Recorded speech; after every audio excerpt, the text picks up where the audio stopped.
Stay tuned with me. So today I'm going to explain everything about testosterone, from what it is, why it's declined from the age of 30 onward, what's the signs and symptoms of testosterone deficiency, how we test it, how we can manage it in the clinic.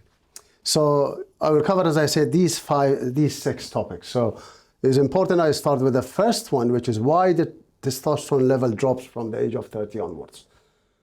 There is a lot of evidence that from the age of 30, our testosterone dropped by about 1 to 2% per year from the age of 30 onwards, and unless you have a good diet and lifestyle. So this is very important to understand. If you have a good diet and lifestyle, you maintain your testosterone level to higher normal until late 50s, 60s. I have patients that are in 70s and they have a good testosterone level. So why we declining that testosterone level from the age of 30? Nowadays, we live especially in an advanced country, in a very stressful environment. So stress plays a key role. As we know that cortisol is one of the hormones that is at the top of the steroid pathways, and all our testosterone comes from cortisol. So once you're stressed, your cortisol will be high all the time. And then after a period of chronic stress, you get a flat cortisol curve where there is not enough cortisol, and therefore you don't have any enough male hormones. The other thing is obesity. Nowadays we see a lot of patients overweight. So that again, if you're obese or overweight, you tend to have more conversion of testosterone to estrogen. So you don't have any free testosterone available, or enough free testosterone available. The other reason is that we have a sedentary life. So again, if you don't move and don't do resistant exercise, so you lose your muscle mass, and that by itself affects your testosterone level. We are exposed to hormone disruptors, toxins like pseudoestrogens, heavy metals, pesticides that affect our hormones. And there are many other causes that can affect our natural testosterone level. Let me talk about the signs and symptoms, which is very important. A lot of us, we develop these symptoms in different ways. Some of us can develop some of the symptoms, some develop all the symptoms. If you look at it, there are a couple of internationally validated testosterone deficiency questionnaires. One is called ADAM, the other one is called AMS. So these basically 10 questions on ADAMS. They ask you about those symptoms of testosterone deficiency, which is start from brain fog, sexual dysfunction, lack of focus, stamina, lack of energy, anxiety, depression increase when you have low testosterone. Sleep can be affected. You don't have the energy to do those resistant exercise. And low testosterone, generally, if your testosterone is low, you tend to have more conversion to estrogen, and you tend to be overweight. It's important to explore those symptoms and try to find out the reason behind it. That could be testosterone deficiency. So once we see patients in the clinic, we tell them to complete these 2 questionnaires, and then we go through a proper history and find out those symptoms. And majority of these patients, they already have blood tests, the routine blood tests, which did not find out any reason for their symptoms.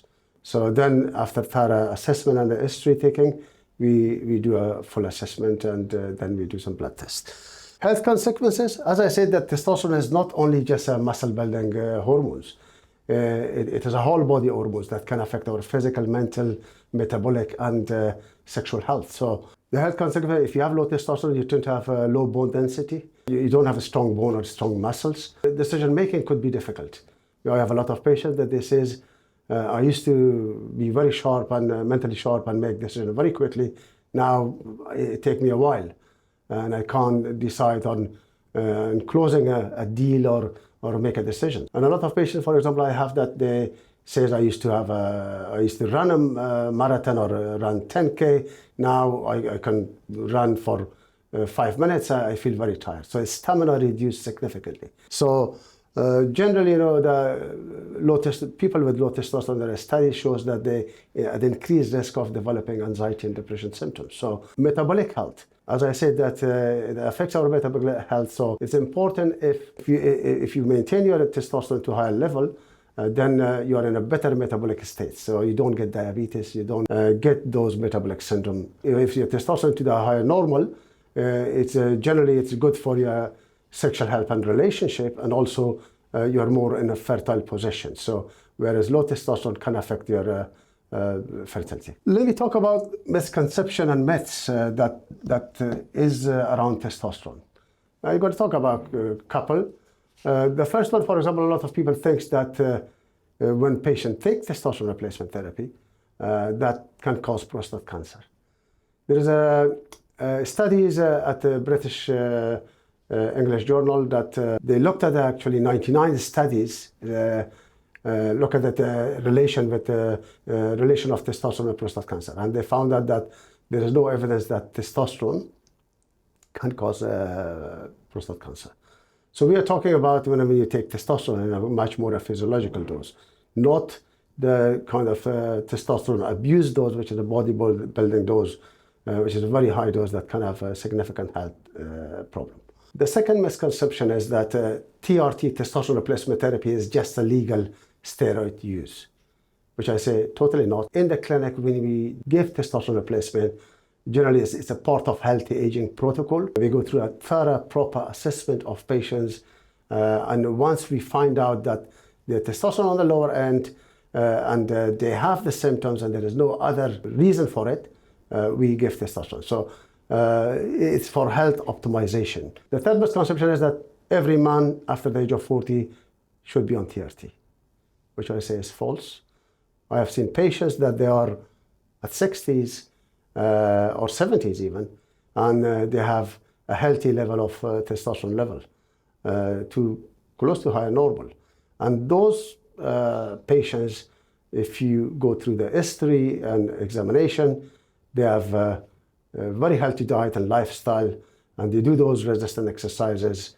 They stay lean, they're still very active, running around. So it's very important, the body composition, and those patients are quite rare. When I see somebody at the age of 70, that they have testosterone level of to the higher normal, like somebody in the late 20s, I tell them that you are in only the top 10% of population. So a lot of us at that age, we have much lower level of testosterone. Let's go to the next one. How we can boost our testosterone level naturally. Yes, I think there are many ways that we can boost our testosterone naturally. I mentioned some of them earlier. It's important to stay active. Stay active means do exercise. Resistant exercise, a lot of people just do cardio. Cardio is good, but resistant exercise to maintain your muscle mass. This is very important for optimal testosterone level. Number two, try to have a high protein diet. Our muscle needs protein. So you have to have at least it's a 1 gram per kilogram of protein minimum requirement that you have to have, whether it's you take it through the protein shakes, either the natural ways through plant-based or animal-based protein. It's good to have enough protein for muscle buildings. The other important is that try to manage your stress well. We all go through stressful periods. Nobody on this planet is free from stress, but important to learn how to cool down. Because as I mentioned, chronic stress can affect our testosterone level. The important other ways that you take, there are some supplements. For example, I mentioned before that things like magnesium, zinc, omega-3, vitamin D, boron, these supplements can help your testosterone level to stay in the high level. Let me tell you about how we manage it. This is the important part, because a lot of patients that, in my experience, we've been in this clinic for 10 years, and we get a lot of patients part of the healthy aging protocols that ask about testosterone. And we have a very informed discussion with them whether they need it or not. So before we give any testosterone supplements, we generally discuss why Basically what I told you now, what is the testosterone, how it declines with age, what's the effect of testosterone, what's the health benefit of maintaining our testosterone, whether naturally or with supplements to the higher normal, is important. And then we do a blood test. After those assessments, we do a blood test, which also check the usual kidney, liver function, thyroid function, lipids, and we check hormones, testosterone level in the morning, plus some other hormones like LH, FSH, prolactin, estrogen.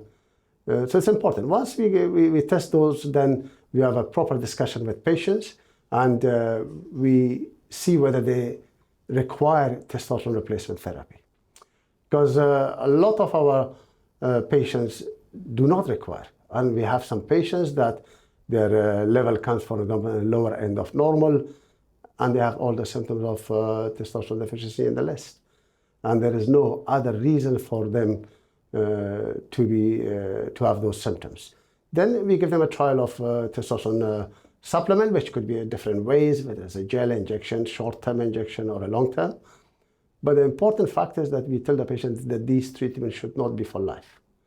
They need to actually, because once your level goes up to higher normal, those symptoms will disappear. So you will have more energy, more focus, more stamina. Then you need to change your diet and lifestyle, do those resistant exercise, and try to stay lean. If you're overweight, lose weight, take those supplements. Then after a period of 3 to 6 months, being on the supplements, your diet and lifestyle will change.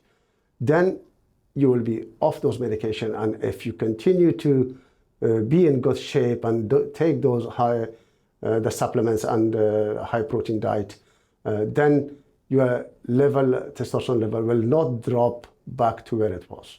You will maintain it to mid to high range. So I hope that I explained, just briefly about testosterone in general, and the terms that you can see it put here actually menopause or male menopause. Some they say is actually that almost most men around the age of 45 to 55, where the woman goes through menopause, we also go through this hormone change. But because in men, the decline of hormones is not very sudden like women, because women estrogen drop very suddenly and they develop those symptoms. But in men, the decline is gradual from the age of 30 onwards. So we don't see this sudden changes. So most men think, that put it down to the getting older and it's part of the aging process. So no, if you think you suffer from those symptoms, it's important to seek a medical advice and do a proper assessment whether you need any form of treatment. Please like and subscribe our channel. We try to do these videos for educational purpose. And if you have any comments or any suggestions, let us know.